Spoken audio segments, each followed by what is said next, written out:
Амьдралын хамгийн аз жаргалтай өдөр бол хурмын өдөр. Гэтэл энэ хосын хувьд хурим нь хар дарсан зүуд болж хувирсан байна. Бэр нь энэ хурим бол тамийн уран байсан гэж хэлсэн. Ямар уран байсан бол нөхөр нь хүнсний дэлгүүрт 8 жил ажилласан ч гэрлэхийнхээ өмнө гинэт ажлаасаа гарахаар болжээ. Гайхмаар зүйл нь захирал нь төрсөн ээж нэ. 2014 онд ээж нь хөхний хор тавдартай болсон тул яаралтай мэс засал хийлгэх хэрэгтэйсэн бөгөөд хор тавдар болохоор мэс засал хийлгээд шууд зүгээр болохгүй учраас хүн ажлаасаа гараад ээжийнхээ хүнсний дэлгүүрт ажиллахаар болжээ. Эгч нь багш учраас ирж тусалж чадахгүй. 5-6 сарын хугацаанд өдөрт 16 цаг ажиллаж нэг ч өдөр амраагүй. Хор тавдраар өвдсөн ээжийнхээ өсөлтөөр ажлаасаа гарч хүнсний дэлгүүрт ажиллаж эхэлсэн байна. Ажлын хугацаанд кантинерт амьдардаг байсан. Өдөрт 16 цаг, 7 хоногт 102 цаг.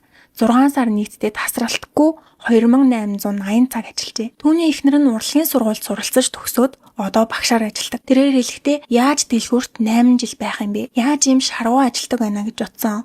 Энэ талууд нь надад маш их таалагдсан гэж хэлсэн. Санамсаргүй байдлаар танилцсан хоёр ос анхны харцаар би бидэд дурлжээ. Анх авто клубын уулзалтанд явж байгаа танилцсан бөгөөд нөхөр нь эхнэрээ хараад хүм мөн үү? Хүүгэлдээ юм бах та гэж бодсон байна. Ахлах сургуулийн багш идэг эхнэр нь амралтын өдөр болгон нөхөр дээрээ ирж дэлгүүрийнх нь ажилд тусалдаг байв. Үүрийн 5 цаг 30 минутанд босоод 6 цагт дэлгүүрээ нээхээр шууд үйлчлүүлэгч орж ирдэг. Мөн дээрээс нь нэг дээр нэмэх нь нэг гэх мэт хямдрал болох өдрүүдэд бэлтгэл ажил 3 цаг орчим болдог. Орой 9 цаг таагаад тэр өдрөө эхний хоолоо байнга оройн 9 цагаас хойш иддэг гэжээ. Тэд хамтдаа байгаад аз жаргалтай байсан ч 0 орох хэрэгтэй үед угаалгын өрөө байхгүй болохоор дэлгүүрт байсан хувин кантинертаа тавьж бие засан. Өвөлдөө хүүднээс болоод унтаж чаддаггүй. Кантинер дотроо тэнтэй ч гэсэн бүхэлд нь халааж чаддаггүй. Ойртохоор хувцсан шатдаг гэжээ. Энэ хоёроос өдрө болгон шаргуу ажилтдаг байв. Анх 2014 онд залуу сардаа 1.4-өөс 1.5 сая вон авдаг байсан бол 2021 онд 7 жилийн дараа 1.8 сая вон авдаг болсон. Тэр хавийн хүмүүс залуугийн талаар орох болгонд тэр байдаг байсан амралтын өдрөөр хүртэл өглөө ажилдаа явхад байжлаа нь орой ажиллаа тараад ороход хүртэл байдаг байсан. Эхэндээ захирлна гэж боддог байсан гэж хэлсэн байгаа. Энэ дэлгүүр зам даваа байсан болохоор ашиг машиг болдог. Нэг өдөр дэлгүүрийн захирал болох ээжтэй танилцгаар хүүгийнх нь найз охин цэцэг бэлэг хүртэл аваад "Омоны яниосеё би сомминтэй үерхэж байгаа" гэж хэлээд анхны сэтгэгдэл сайхан төрүүлэхийн тулд үлээвэр хөгжим хүртэл тоглож өгтөл зүгээр сонсож сууж яснаа дуусангууд нь шууд хүүгээ дуудаад зүлэг тэгшил гэсэн байна. Эхнэрэн дотроо жинхэнэ хүн биш юм ах та гэж бодсон. Хүүтэйгээ үргэлж хүүтэн өндөө харьцдаг.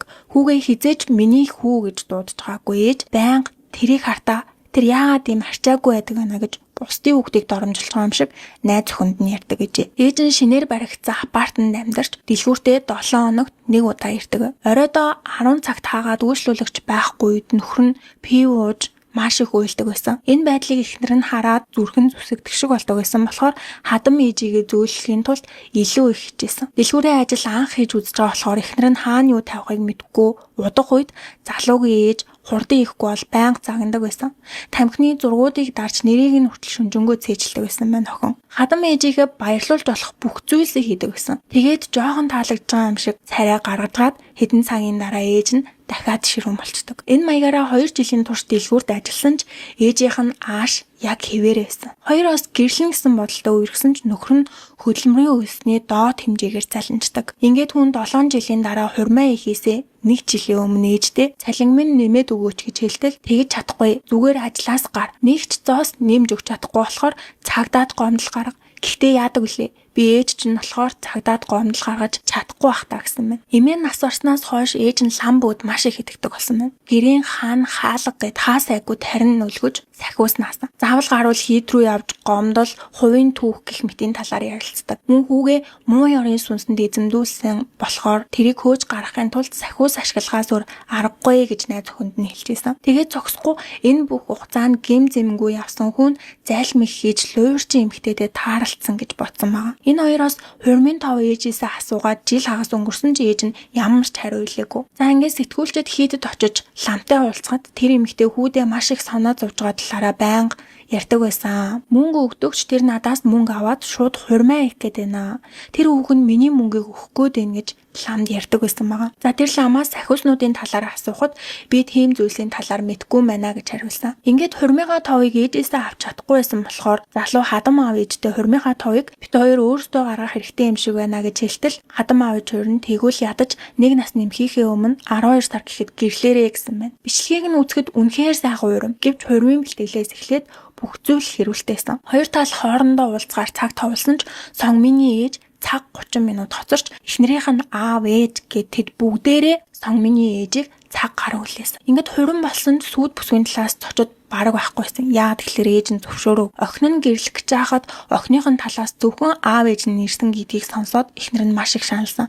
Дээрээс нь хүүгийнхаа урман дээр ирчээд баяр үргийч гэж хэлэлгүй ганц зүг дууралгүй зураг даруулснаас өөр зүйл хийлгүй тэгээ яваад өгчихсөн. Хамгийн амар нь ээж нь хурманд баяр үргэж өгсөн хүмүүсийн мөнгийг тэр чигт нь аваад алга болсон байна. Хүн тэр үед өөрөө ухаангүй болж яах учрааж болохоо болсон байна. Ингээд хурмаа дуусаад ямар ч мөнгөгүй болсон хосууд 25 мянган воны буудалд орж хурмынхаа анхны шүнийг өнгөрөөсөн. Залуугаас сэтгүүлчид та ээжээсээ асуумаар байгаа зүйл байгаа юу гэж хэлэхэд яагаад хүүдээ юу ч өгөхгүй бас маш их хөдөлмөрлсөн байхад үнэлээгүй юм бол гэж асуумаар байна. Би зүгээр нэг тоглоогүй ажил хийсэн шүү дээ гэж хэлсэн байна. Ингээд сэтгүүлчид ээжтэй нь уулзгаар очоод та Сонгминий ээж мөн үү гэхэд тийм ээ мөн тэр солиотой новш яасан гэж би тэрнийг зүгээр ажилуулаагүй цалин өгдөг гэсэн. Цалин авчгаа хүн шаргуу ажиллах ёстой үсттэй. Тэр дүр хэсэгж байгаамаа аав нь хүртэл юм байсан. Аавынхаа талынхантай их адилхан. Хурмынхаа урилган дээр хүртэл аавынхаа нэрийг биччихсэн байсан. Тэгээд зогсохгүй дахиж уулзмааргүй байна. Аавтайгаа хамт явсан бол би ингэж зовхгүй байсан гэж хэлсэн байна. Ингээд хүүн хурмын өдрөөс хойш ээжтэйгээ ганц ч удаа уулзаагүй. Одоо Сонгмийн дэлгүүрийнхаа ажлаас гараад коллежид гагнуурын ангид суралцж байгаа.